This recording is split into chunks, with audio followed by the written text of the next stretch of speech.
Kia ora, my name is Eden. For our residential property dispute, we are focusing on Wade vs Oracle. Our case involves tenant Wade being charged insurance excess costs for methamphetamine contamination of a residential property.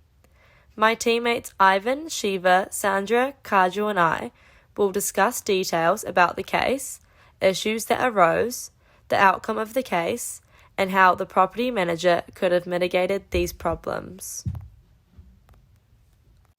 The case was heard by the Tenancy Tribunal in Manukau on the 12th of July 2021 for the tenancy address Flat B, 15 Parker Crescent, Otara, Auckland. Oracle Property Management Limited attended for the landlord. The tenant was given notice for the hearing but did not attend. Oracle claims for its cost related to meth contamination which occurred during the tenancy. They are only claiming for insurance excess as their insurer has covered the rest of the costs. Baseline testing established that the property was not contaminated with methamphetamine before the tenancy. These samples were taken on the 14th of September 2017. At the end of the tenancy, the property was retested. Swabs from 5 locations contained meth ranging from 1.6 micrograms per 100 centimeters squared to 7 micrograms per 100 centimeters squared. This level of methamphetamine contamination is above the NZS standard, but below the safe level of meth contamination of 15 micrograms per 100 centimeters squared. We have identified key issues that had arose during Miss Wade's tenancy.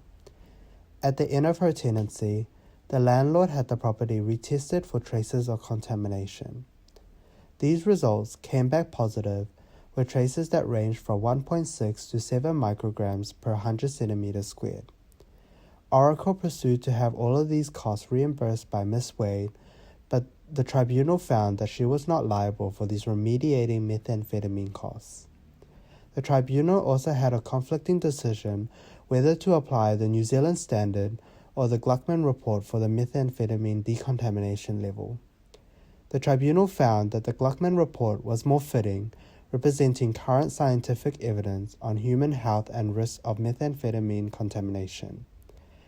Because the levels of contamination found within the property show no risk, falling below the Gluckman report's risk level of 15 micrograms per 100 centimeters squared, the tribunal declared that Ms. Wade was not liable for decontamination costs. However, it was established that Ms. Wade was liable for the testing costs in relation to unlawful use of the premises under Section 40, Subsection 2b of the Residential Tenancy Act, therefore awarding Oracle $2,500. We have also included some other issues that may occur for the landlord after the tenancy has finished. Oracle would expect there to be a loss of income, as the property would have been vacant during the testing and decontamination period. In the case that the property is severely contaminated, the property would have involved potential renovations, including replacement of floor coverings, kitchen cabinetry, and repainting. This can result in the property being vacant for longer, therefore additional losses in income. If it was found that extensive levels of methamphetamine was detected within the property, and that the property was put onto the market after the tenancy, any agents would be required to disclose any methamphetamine contamination within the property, which can result in the value of the property decreasing and affecting the landlord's investment return.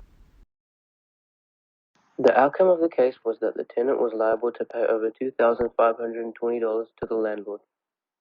This consisted of the insurance excess for met testing as well as the filing fee for the tenancy tribunal.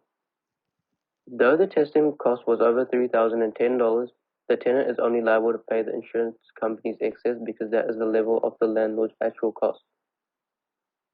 The tenant is not liable to pay for decontamination costs, as the sample results were above the standard of 1.5 micrograms per 100 centimeters squared, but below the safe level of meth contamination of 15 micrograms per 100 centimeters squared.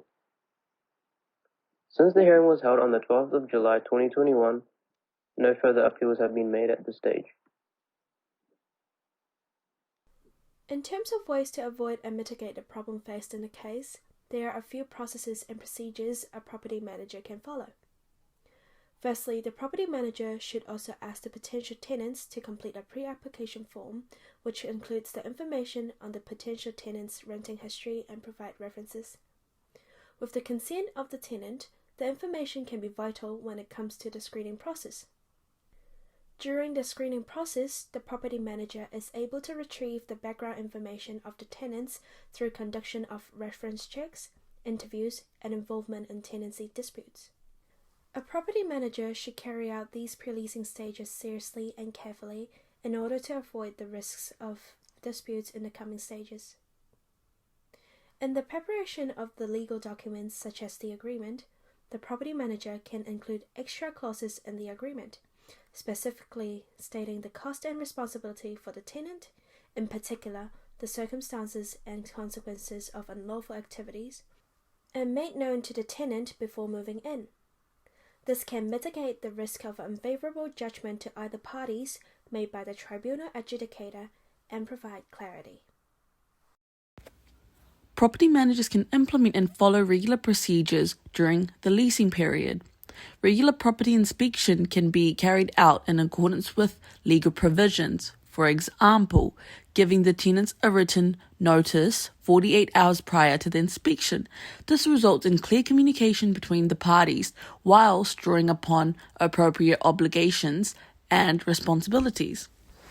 Parties can carefully go through and agree upon prior damages and document all the defects to provide security.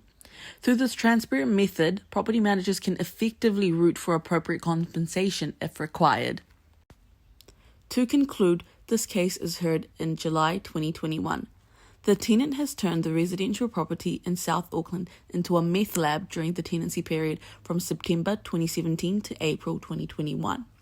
The court has found the tenant liable to the landlord for the test fee.